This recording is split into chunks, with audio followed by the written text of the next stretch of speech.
Dapat?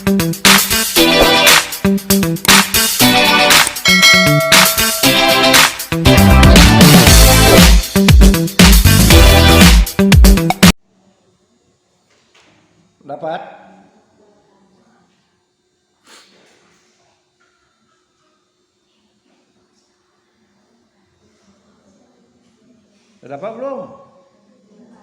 Udah. Apa? Yang udah tadi itu apa? Yang udah dapatnya apa? Ayo. Apa yang Anda paham? Bidal apa itu bidal? Bidal itu apa bidal? Apa? Siapa? Apa bidal? Bidal adalah jenis puisi lama dalam bentuk peribahasa dalam sastra Melayu lama yang kebanyakan berisi sindiran, peringatan maupun nasihat. Nah, jadi dia bidal itu kan dikategorikan tadi puisi lama, ya, isinya itu sindiran atau nasihat. Sama nggak dengan peribahasa? Sama nggak dengan peribahasa? Beda apa? Beda tulisannya.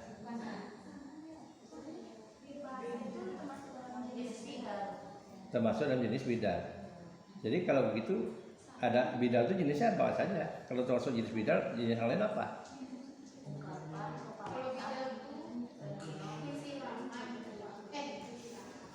Iya, ini kategorinya puisi lama, benar. Kalau peribahasa kan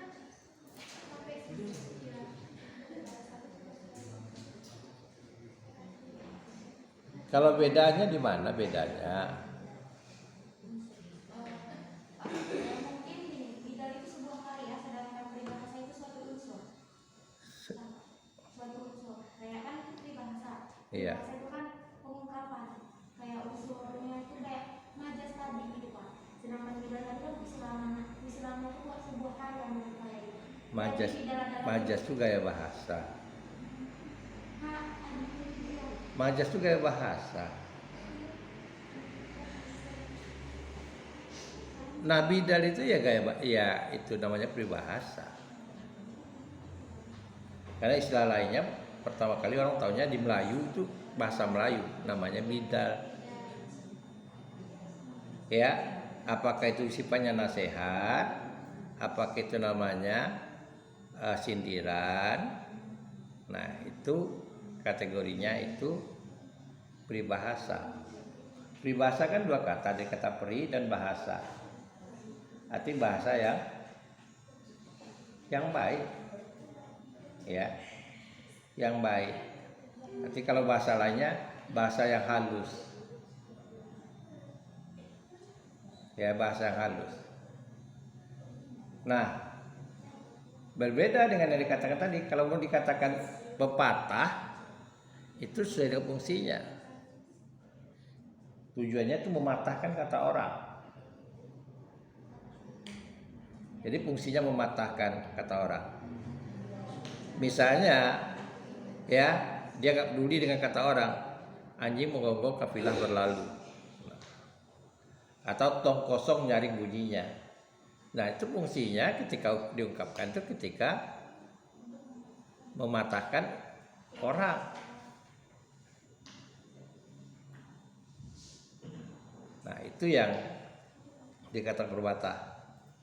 Dan ungkapan lain misalnya seperti air di daun talas itu atau di daun keladi, itu kategorinya apa? Dia peribahasa.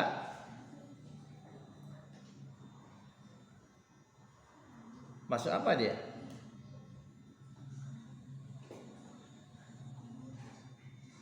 Bagai bunga kembang tak jadi.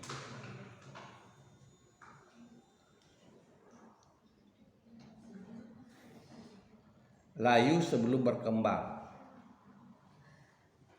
Itu ungkapan. Ya. Itu ungkapan. Paham? Nah, sekarang persoalan yang sangat besar. Sudahlah kita pengertian tidak tahu, lalu kita tidak pernah berbuat. Kita hanya menikmati aja. Kalau puisi biasa kan ada orang buat pantun dibuat. Tapi yang nama peribahasa dari dulu-dulunya anak kuliah, anak sekolah, tak akan pernah guru ngebuat. Padahal satu baris saja kalian mampu membuat peribahasa, itu sudah sebuah kemampuan karya puisi.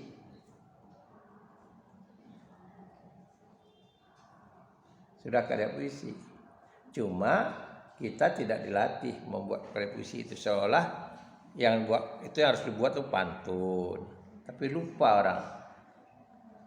Nah, oleh karena itu dari sekarang saya katakan kepada Anda harus bertahap belajar. Kalau kemarin tugas pertama karena berkaitan dengan nada, Anda tukar larinya. Sekarang tugas kita untuk pertemuan hari ini, Anda buat ya peribahasa itu 5 peribahasa. Bukan Anda cari, Anda buat sendiri, karya Anda sendiri. 5 peribahasa. Bisa? Harus bisa, makan aja bisa. Ya. Jangan, Pak, itu bisa mengalahkan semuanya. Makan aja mengalahkan jam kuliah kok. Coba ya. Jadi tugas kita pertemuan ini, Anda buat 5 peribahasa. Buat ya, bukan cari. Paham? Pasti Anda kan boleh memikirkan diksinya apa gitu.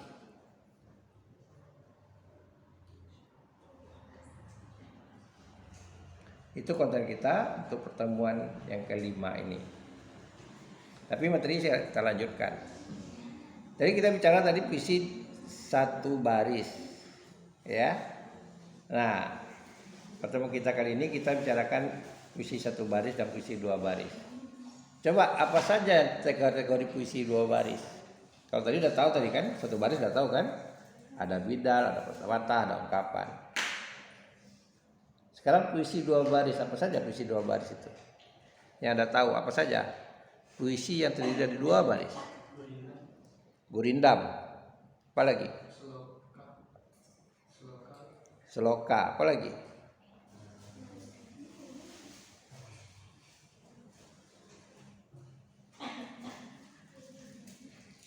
Apa?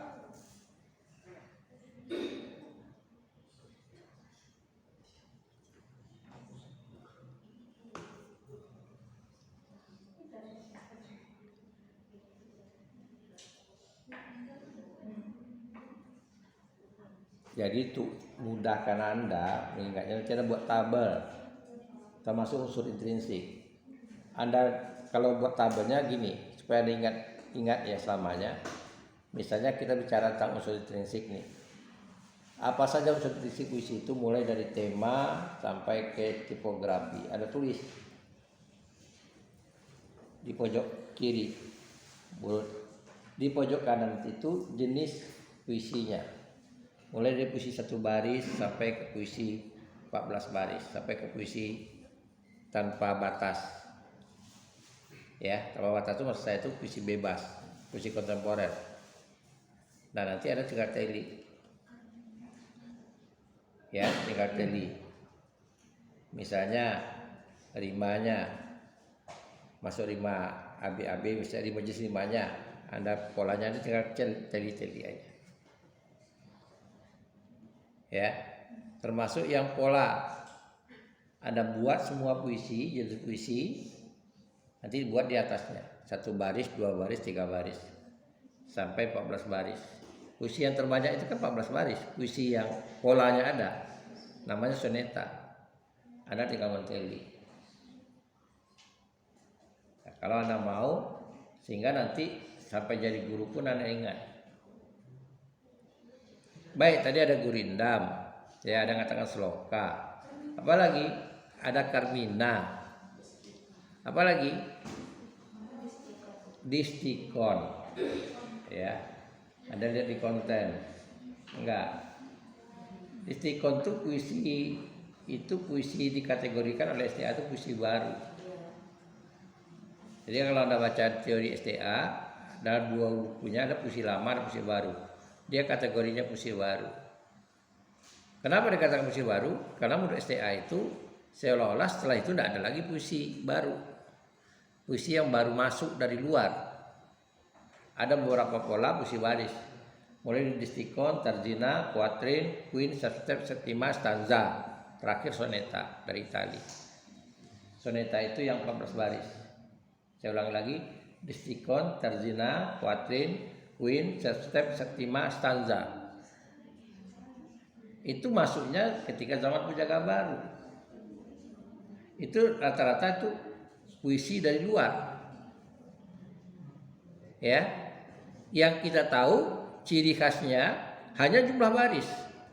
Tidak ada bicara tentang rima, tidak ada. Tak ada.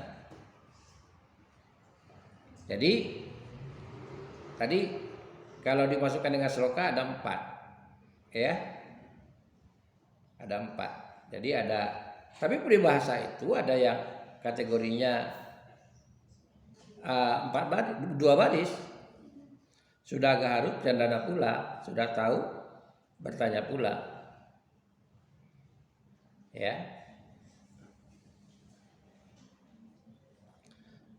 Itu ada yang ungkapannya yang lebih dari 1 baris, 2 baris dia. Ringan sama dipikul atau cuma dijinjing? Ringan sama dipikul, berat sama ditinggalkan. Gak ada yang sanggup ngangkat, tinggalkan aja lah gitu kan. Tinggalkan aja lah gitu. Jadi kalau ringan, mari saya bawa. Semuanya mau bawa. Jadi berat sama dipikul, ringan sama dijinjing.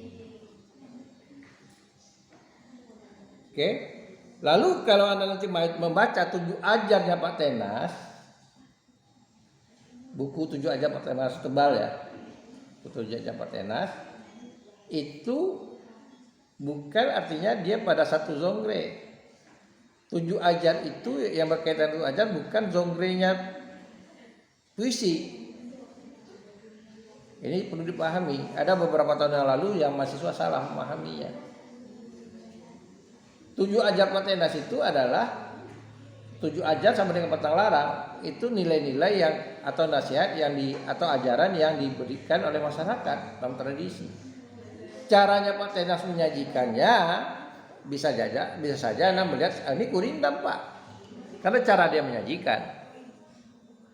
Ya, cara dia menyajikan. Jadi 7 ajar itu bukan satu genre puisi, tidak. 7 ajar patang larang itu isinya, amanatnya. Ya jangan salah paham Anda. Itu amanatnya. Contoh, orang mengatakan tanda orang Melayu itu ya dia sama orang tua berbakti. Oleh Pak Tenas ditulisnya, apa tanda Melayu jati pada ibu bapak dia mengabdi. Padahal orang Melayu menyampaikan begitu. Orang Melayu itu pada orang tua dia patuh gitu. Jadi kalau tidak patuh pada orang tua itu bukan orang Melayu namanya. Kayak gitu. Nah itu tapi diungkapkan dengan cara bentuknya seperti gurindam. Nah itu saya persilakan kepada Anda, jangan nanti ketika Anda menemukan buku Pak Tenas, Anda mengatakan ini kan genre-nya satu genre 7 ajar. Tidak. Itu isinya 7 ajar. Amanatnya 7 ajar. Jadi caranya Pak Tenas menyampaikan amanat itu dengan berbagai-bagai. Ada yang 2 baris, ada 3 baris dan sebagainya. Baik. Tadi kan saya bicarakan unsur intrinsik secara umum. Nah sekarang ada secara khusus kita bicara gurindam. Apa yang khususnya gurindam itu? Yang pertama dia harus 2 baris. Kalau 3 baris dia bukan gurindam namanya. Ya itu unsur diksinya dia 2 baris. Lalu persajakan akhirnya biasanya kecenderungannya sajaknya itu kembar AA atau BB. Kecenderungan. Jadi kecenderungannya bukan mutlak. Bukan berarti Anda harus tahu makna cenderung dan mutlak. Artinya kelaziman orang rima akhirnya itu sama. Lalu apa lagi? Ada hubungan sebab akibat atau akibat sebab pernyataan pertama dengan pernyataan baris kedua. Ya. Harus ada kaitannya, maknanya keterkaitannya hubungan sebab akibat atau akibat sebab pernyataan baris pertama dengan pernyataan baris kedua. Yang lain-lain sesuai dengan kriteria puisi berpola maka berlaku. Setiap barisnya itu cenderung jumlah katanya 4 hingga 5. Atau dikonvensikan bisa jadi dikatakan sukunya 8 suku kata atau sampai 12. Anda bisa lihat nih, kalau 4 dan 5 itu berapa suku katanya. Kecenderungannya itu berkisar antara 8 hingga 12. Yang paling sedikit itu 8, bisa jadi sampai 12. Itu kelaziman kata. Kata yang terbanyak suku katanya apa? Kata yang terbanyak dalam morfologi, kata yang terbanyak itu apa? Yang suku katanya terbanyak. Mempertanggungjawabkan. Ya kan? Mempertanggungjawabkan. Sebetulnya ada lagi kata lain, kita bahasa pungut, mengimplementasikan.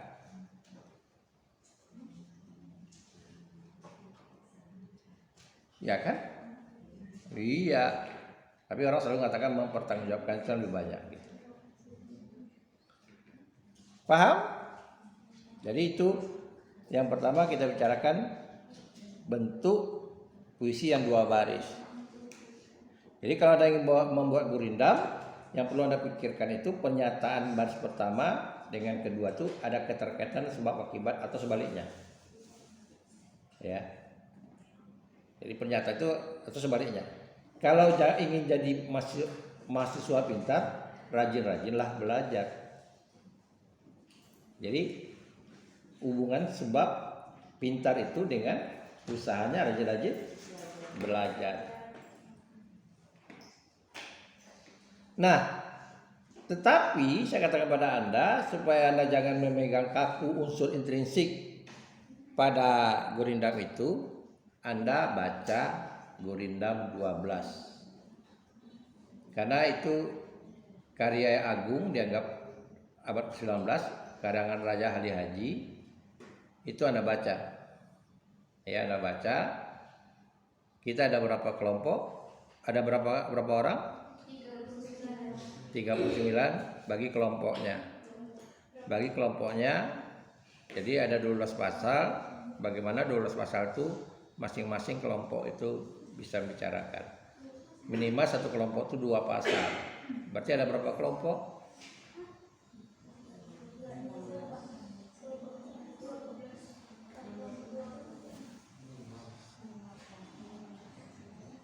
Berapa? 6 kelompok. Satu kelompok kan 2 pasal.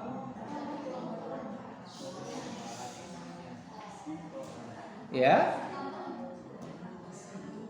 Jadi satu kelompok itu bicarakan 2 pasal.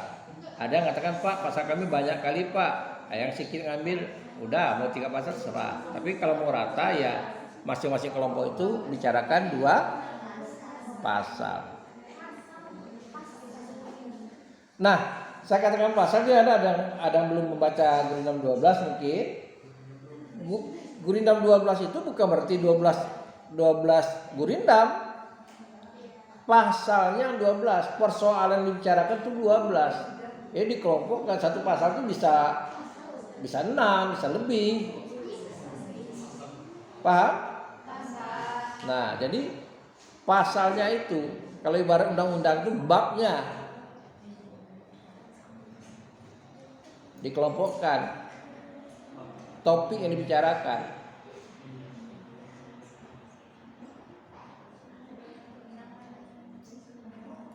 Paham dengan tugas kelompok? Yang bagian kelompok siapa? Saya? Ya. Saya bagi kelompok? Ya. Kalau mudah. Tinggal hitung nomor 1 sampai nomor 4 tuh. Mudah saya bagi ke kelompok. Ya. 1 sampai 6 itu kelompok 1 sampai kelompok 6. Lanjutkan nanti kelompok 7 itu jadi kelompok 1. Ada net absen.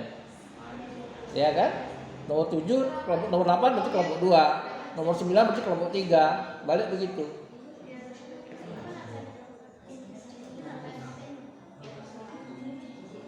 Paham? Kita tingkat? Nah, tinggal bagi itu absen aja. Adil.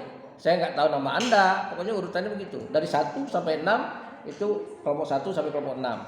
Kembali lagi nanti nomor 7 kembali kelompok 1. Begitu seterusnya. Oke? Nah, itu kita bicarakan pada pertemuan ke-6 nanti. Kita bicarakan pada pertemuan ke-6.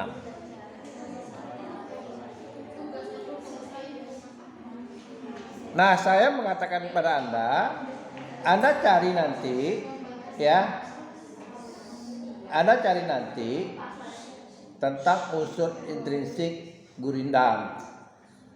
Lalu Anda cermati unsur intrinsik yang pada pasal yang Anda dapat itu. Di mana terjadi penyimpangannya? Paham? Paham? Paham? Saya ulangi lagi. Anda cari dulu unsur intrinsik gurindam. Tadi kan saya sampaikan ada tema, ada mana, ada sebagainya. Tapi ada satu kanja lagi nanti. Lalu Anda lihat pada gurindamnya 12 itu. Misalnya Anda dapat pasal 6 dan 7. Misalnya. Lalu Anda lihat ya, di mana terjadi penyimpangan itu. Paham? Nah, oke. Itu ada pertanyaan tentang gurindam? Ada pertanyaan? Ada? Enggak ada. Oke. Ada?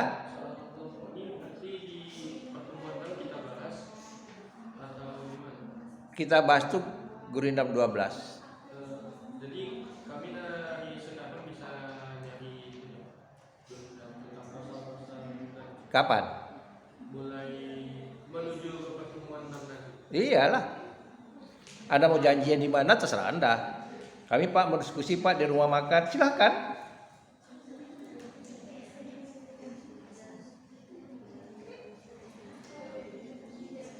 Ada lagi bertanyakan? Ada? Itu sebentar cuma. Kalau kita menguasai sebentar. Cari satu-satu dulu.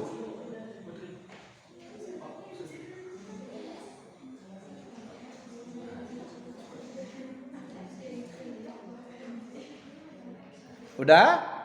Nah, nanti pembagian itu di istirahat nanti, ya. Saya lanjutkan lagi.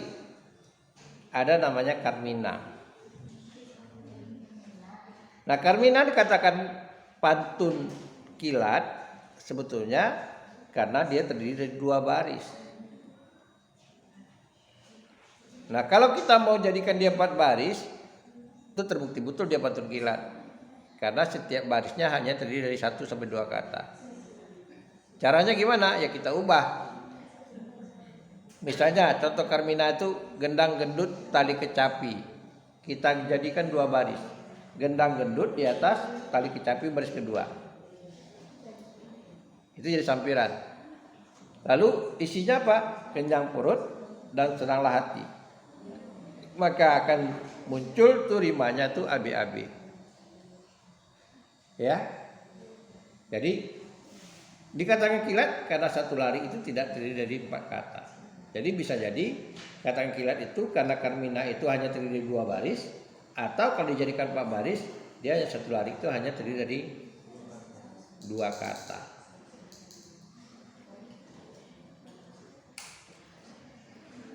Itu dikatakan kilat. Lalu kenapa dikategorikan pantun? Karena dia punya sampiran. Nah, ini saya sampaikan kepada Anda berkaitan dengan unsur yang lebih spesifik lagi untuk pantun. Ya, di samping ketentuan yang tadi kita bisa lihat di pola lari tadi, kalau spesifiknya gurindam tadi itu berkaitan dengan hubungan sebab akibat antara baris pertama dan kedua. Tapi pantun tidak. Dia bukan bicara hubungan sebab akibat. Pantun itu harus mutlak punya sampiran. Karena dia punya separuhnya sampiran, karena itu pantun itu jumlah barisnya, baitnya tuh jumlah barisnya genap. 2, 4, 6, 8, mau sampai kapan asal genap itu bisa dibuat pantun. Ya kalau lebih dari 4 untai berarti namanya talibun. Jadi talibun tidak terbatas. Mau 6, mau 8, mau 10 itu namanya talibun. Itu namanya talibun. Itu yang perlu dipahami konsep talibun itu. Tapi kalau dia hanya 2 baris namanya karmina. Jadi kalau istilah dulu bait itu namanya untai. Sekarang jarang orang gunakan itu. Jadi baris itu namanya lari, bait itu namanya untai. Jadi berapa satu untai? 2 lari, 4 lari, gitu. 4 satu untai atau 6 satu untai, berarti satu bait. Sampai situ ada mau ditanyakan? Ada mau ditanyakan? Ada? Ada mau ditanyakan? Ada? Jadi saya ulangi lagi, puisi itu yang terkecil itu puisi satu baris. Ya. Dan itu kita diajarkan menikmati karya nenek moyang kita. Saya juga begitu dulu. Tidak pernah disuruh oleh guru mulai dari SD sampai perguruan tinggi, tidak pernah diajarkan bagaimana membuat satu baris itu. Padahal puisi itu ada satu baris. Bahkan puisi modern aja ada satu baris. Itu saya katakan pada Anda, betul tak puisi Starji itu aja, puisi Starji Luka itu judulnya isinya. Iya kan? Nah, jadi isinya cuma hahaha. Tapi bukan berarti tidak ada makna. Dia kan kayak kontradiksi antara judul dengan isi. Padahal dia itu menyampaikan pesan, setiap luka itu, setiap musibah itu tidak harus ditangisi. Tidak harus ditangisi. Jadi ada nilai kalau kita pikir positif gitu. Itu sama dengan ungkapan filsafat. Kalau Anda dikecewakan orang, jangan nangis, ketawalah. Gitu. Sama dengan ungkapan filsafat seperti itu. Baik, ada mau ditanyakan? Ini masih asik bagi kelompok, nanti dulu di kelompok. Nasi kemarin tadi aja belum turun. Ya. Nanti marah nanti apa? Cacing di perut. Ini aja bagi kelompok pula. Kami mau dapat jatah lagi katanya. Baik, itu aja.